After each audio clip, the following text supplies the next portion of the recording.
Sir, आनंद India TV से कुछ लोगों को आपका ऐसा लगता है कि एलिवेशन जो है वो पसंद नहीं आया है। वो लोग आपके पुराने ट्वीट्स को निकाल कर आपकी भाषा का मजाक उड़ा रहे हैं, सोशल मीडिया पर ट्रोल कर रहे हैं। तो ऐसे लोगों को जो परफॉर्मेंस नहीं देखते, जिनका काम ही सिर्फ ट्रोल कर रहे हैं, उनको क्या जवाब देंगे? उसके लिए मेरी कोई कमेंट नहीं।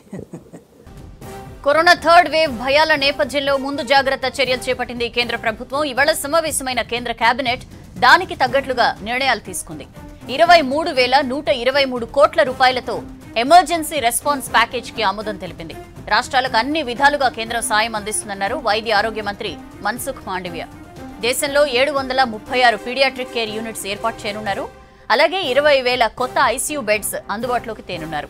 4,17,396 ఆక్సిజన్ బెడ్స్ ఏర్పాటు చేయనున్నారు. एग्रीकल्चर और सभी पत्रकार बंधु भाइयों एवं बहनों, आज हेल्थ के संदर्भ में कैबिनेट में एक महत्वपूर्ण फैसला किया गया है. आप सब लोगों को पता है कि अप्रैल 2020 में पहला package emergency Covid response package के रूप में 15,000 करोड़ रुपीस का दिया गया था. और ये पैकेज का अच्छी तरह से उपयोग भी हुआ और उसका रिजल्ट भी आया. आपने देखा होगा कैटेगरी 1 में कोविड डेडिकेटेड हॉस्पिटल हमारे पास 163 थी, वो बढ़ के 4,389 हो गई. कैटेगरी 2 में डेडिकेटेड कोविड हेल्थ सेंटर उस वक्त हमारे पास था ही नहीं. ये पैसा का उपयोग करके 8,338 हमने डेडिकेटेड कोविड हेल्थ सेंटर बना लिया. वैसे ही कैटेगरी 3 में डेडिकेटेड कोविड केयर सेंटर आज 10,011 हमारे पास बन चुके हैं. ऑक्सीजन सपोर्टेड बेड्स हमारे पास 50,000 ओनली थे, उसको बढ़ा के 4,17,396 आज के दिन में हो चुका है. इस तरह से ये 15,000 करोड़ रुपीस का उपयोग हुआ और उसका फायदा भी हमें हुआ. सेकेंड वेव्स में हमें जो दिक्कतें हमारे सामने आई, जो समस्याएं हमारे सामने आई, वो भविष्य में हमारे सामने इस स्थिति को हम भविष्य में कैसे निपटे, उसके लिए ये पैकेज 2 लाया गया है. पैकेज 2 में कुल मिलाके 23,123 करोड़ रुपीस 23,000 करोड़ रुपीस का एक पैकेज है. ये पैकेज में कुल मिलाके केंद्र सरकार और राज्य सरकार दोनों साथ में मिलके उसका इम्प्लीमेंटेशन करेंगे और ये पैसा स्टेट को दिया जाएगा. केंद्र सरकार की ओर से 15,000 करोड़ रुपीस दिया जाएगा और राज्य सरकार 8,000 करोड़ रुपीस निकालेगी. सभी के साथ, सभी स्टेट गवर्नमेंट के साथ कंसल्टेशन के आधार पर कौन सी व्यवस्था करने की आवश्यकता है. सेकंड वेव्स में हमने देखा कि देश में बेड आज के दिन में जो पीक पर पहुंचा था सेकंड वेव्स, तो क्या स्थिति थी, उसको देखते हुए क्या करना चाहिए.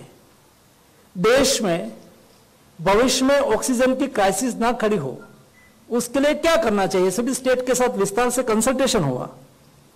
क्रिटिकल मेडिसिन की कोई किल्लत ना हो, उसके लिए भी व्यवस्था भविष्य के लिए बनाने के लिए, और भविष्य में बच्चों में कोविड का फैलावा हो तो उसके सामने हम कैसी व्यवस्था करें.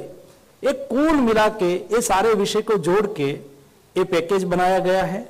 उसके अलावा कई ऐसी व्यवस्था है जिस व्यवस्था हमें सेंट्रल और इंटीग्रेटेड डिजिटल प्लेटफॉर्म के माध्यम से हम उसके सामने अच्छी तरह से उसका उपयोग करके कोविड क्राइसिस के सामने लड़ सके.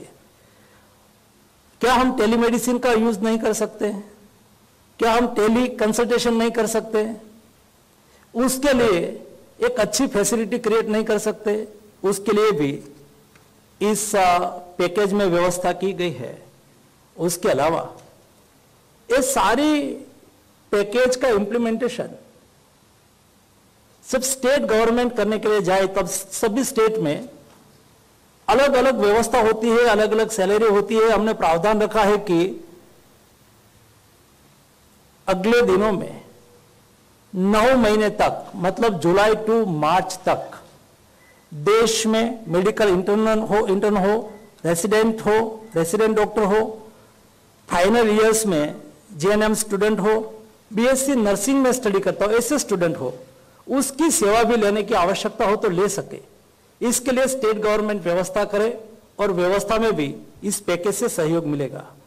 उसके उपरांत देश में 736 डिस्ट्रिक्ट में पीडियाट्रिक केयर यूनिट बनाने के लिए भी उसमें प्रावधान रखा गया है।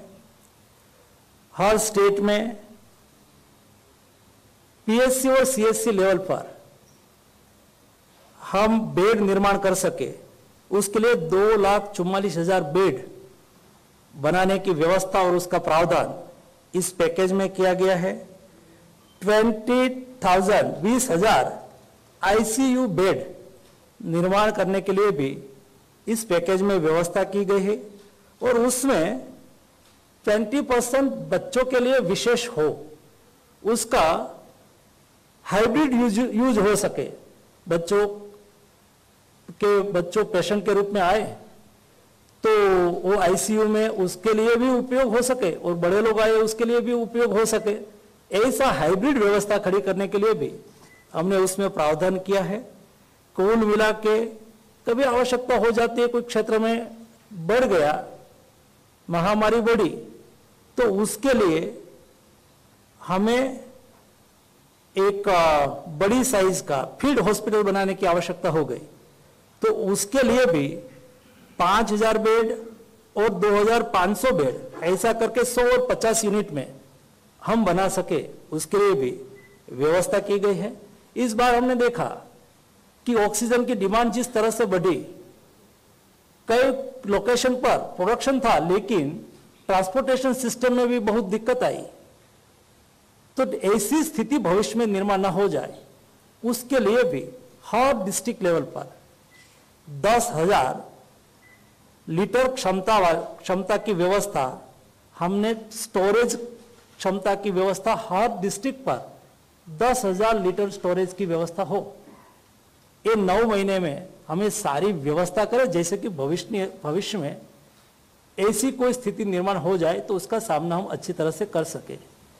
जब पेशेंट को घर से हॉस्पिटल तक ले जाना होता है, जब पेशेंट को घर से हॉस्पिटल तक ले जाने के लिए एम्बुलेंस की आवश्यकता हो, उसके लिए भी हमने इस पैकेज में व्यवस्था की है। कुल मिला के मेडिसिन की भी किल्लत ना हो जाए, सेंट्रल लेवल पर भी बफर स्टॉक के लिए, स्टेट और डिस्ट्रिक्ट लेवल पर भी 1 करोड़ रुपीस की मेडिसिन डिस्ट्रिक्ट लेवल पर प्रयोग करके बफर स्टॉक कर सके, ऐसी भी व्यवस्था इस पैकेज में की गई है। कुल मिला के भविष्य में कोविड बढ़े तो उसका सामना देश अच्छी तरह से और योजना पूर्वक कर सके, इस पैकेज के माध्यम से सुनिश्चित किया है। मुझे विश्वास है कि इस पैकेज का इम्प्लीमेंटेशन 9 महीने में किया जाएगा और भविष्य में कोविड की जो स्थिति बढ़े तो उसका हम अच्छी तरह से सामना कर पाएंगे। धन्यवाद। Thank you, sirs. We'll now take a few. Corona third wave భయాల నేపథ్యంలో ముందు జాగ్రత్త చర్యలు చేపట్టింది కేంద్ర ప్రభుత్వం. ఇవాళ సమావేశమైన కేంద్ర కేబినెట్ దానికి తగ్గట్టుగా నిర్ణయాలు తీసుకుంది. 23,123 కోట్ల రూపాయలతో ఎమర్జెన్సీ రెస్పాన్స్ ప్యాకేజ్ కి ఆమోదం తెలిపింది. రాష్ట్రాలకు అన్ని విధాలుగా కేంద్రం సాయం అందిస్తుందన్నారు వైద్య ఆరోగ్య మంత్రి మన్సుఖ్ మాండవీయ. దేశంలో 736 పీడియాట్రిక్ కేర్ యూనిట్స్ ఏర్పాటు చేయనున్నారు. అలాగే 20,000 కొత్త ఐసీయూ బెడ్స్ అందుబాటులోకి తేనున్నారు. 4,17,396 ఆక్సిజన్ బెడ్స్ ఏర్పాటు చేయనున్నారు.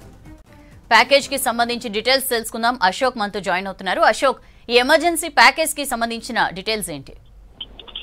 సో కాసేపటి క్రితమే కేబినెట్ సమావేశం ముగిసింది.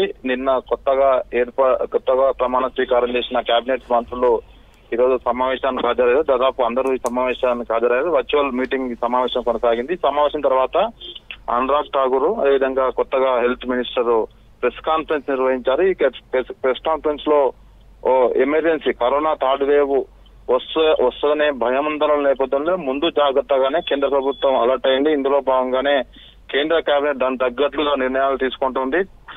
23,123 కోట్లు ఎమర్జెన్సీ అయితే కోవిడ్ ఎమర్జెన్సీ రెస్పాన్స్ ప్యాకేజ్ కింద ఆమోదం తెలిపింది. మొత్తం ఈ 23,000 కోట్లను అన్ని రాష్ట్రాలు ఉపయోగించుకోవచ్చు. ఎలాంటి ఎమర్జెన్సీ సమయంలో అయినా ఆ రాష్ట్రాలు ఆ నిధుల నుంచి వాటి కోసం ఖర్చు చేసుకోవచ్చు. హెల్త్ కు పరంగా మాత్రమే ఇది. దీనికి సంబంధించి వైద్య ఆరోగ్య మంత్రి మన్సుఖ్ మాండవీయ కూడా మీడియా సమావేశంలో తెలిపారు. దాదాపు దేశంలో 536 పీడియాట్రిక్ యూనిట్స్ కూడా ఏర్పాటు చేయనున్నట్టు చెప్పారు. సో అలాగే 20,000కు పైగా ఐసీయూ సెంటర్లు కూడా దేశవ్యాప్తంగా రాబోయే ఉధృతి ఏమన్నా ఉంటే కరోనా థర్డ్ వేవ్ వచ్చే అవకాశం ఉందన్న నేపథ్యంలోనే ఇలాంటి నిర్ణయం తీసుకొని తెలుస్తుంది. ఈ ఫండ్ అంతా దేశవ్యాప్తంగా ఉన్న అన్ని రాష్ట్రాలు ఉపయోగించుకోవచ్చు. అదేవిధంగా 4 లక్షలకు పైగా 10 ఆక్సిజన్ సెంటర్లో కూడా ఏర్పాటు చేస్తున్నట్టు తెలుస్తోంది. సో మొత్తం ఓవరాల్ అయితే ఈ కేబినెట్ సమావేశంలో పలు కీలక నిర్ణయాలు తీసుకున్నారు. ముఖ్యంగా హెల్త్ మీదనే ఎక్కువగా ఫోకస్ చేసినట్టు తెలుస్తుంది. సో దానిలో భాగంగానే 20,000 కోట్లకు పైగా ఈ ప్యాకేజ్ ప్రకటించడం హర్షం వ్యక్తం చేయవచ్చు. దీనిని అన్ని రాష్ట్రాలు ఉపయోగించుకోవచ్చు. గత అనుభవాల దృష్ట్యా సెకండ్ వేవ్ టైంలో చాలా ప్రాబ్లమ్స్ ఎదుర్కొంది. అప్పట్లో ఆక్సిజన్ ప్రాబ్లం కానీ, హెల్త్ ఇన్ఫ్రాస్ట్రక్చర్ సరిగ్గా లేక, ఐసీయూ సెంటర్ లేక చాలా ప్రాబ్లమ్స్ ప్రభుత్వం పైన కూడా వ్యతిరేకత వచ్చింది. సో దానిలో భాగంగానే ముందస్తు చర్యలో భాగంగా ఈ ప్రత్యేక ప్యాకేజ్ హెల్త్ కోసం ప్రకటించారు. దీన్ని ఈ రోజు నుంచి అది అందుబాటులోకి వస్తుంది. ఎక్కడ ఏ ప్రాబ్లం ఉన్నా రాష్ట్రాలు దీన్ని ఉపయోగించుకొని ఆ రాష్ట్రాలలో దానికి సంబంధించిన ఏర్పాట్లు చేసుకోవచ్చు. ఐసీయూ బెడ్లు కానీ, ఆక్సిజన్ కానీ, మిగతా ఏ కార్యక్రమాలకైనా ఈ ఫండ్ ను ఉపయోగించుకోవచ్చు అంటూ కేబినెట్ లో డిసిషన్ తీసుకున్నారు. సో ప్రస్తుతం అయితే దీనికి సంబంధించిన విషయం మాత్రమే వ్యక్తం చేశారు. ఇంకా చాలా నిర్ణయాలు కేబినెట్ లో తీసుకున్నట్టు తెలుస్తోంది. Soujanya. Right Ashok, thank you.